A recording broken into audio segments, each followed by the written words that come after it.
கர்த்தருக்கு ஸ்தோத்திரம். இன்றைய வசனம் 147 சங்கீதம் 6 வசனம்.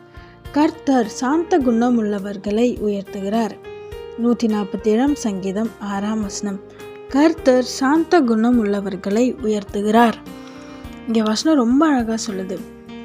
ஏசப்பா யாரை உயர்த்துறார், யாரை ஆசீர்வதிக்கிறார் அப்படின்னா சாந்தமாக இருக்கிறவங்கள. ஆமென்.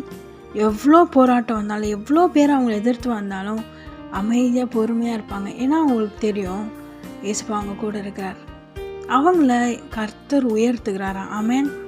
வசனம் சொல்லுது, கர்த்தர் அவங்க எல்லாரையும் ஆசீர்வதித்து உயர்த்துகிறாராம். யோபு நம்ம எல்லாருக்குமே தெரியும். யோபுக்கு விரோதமாக எவ்வளோ காரியங்கள் நடந்துச்சு, எவ்வளோ இழப்புகள் வந்துச்சு. அவங்க நண்பர் அவங்களுக்கு எதிராக திரும்பினாங்க. ஏன் அவங்க மனைவியே அவருக்கு விரோதமாக பேசினாங்க.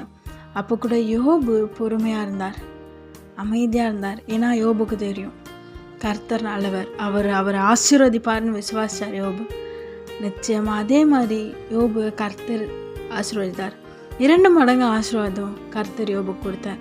உங்கள் வாழ்க்கையிலும் ஏசப்பா தருவார். நீங்கள் செய்ய வேண்டியது பொறுமையாக இருங்க. என்ன சூழ்நிலை வந்தாலும், யார் எதிர்த்து வந்தாலும் சாந்தமாக பொறுமையாக இருங்க. நிச்சயமாக கர்த்தர் உங்களை உயர்த்தி ஆசீர்வதிப்பார். ஆமென்.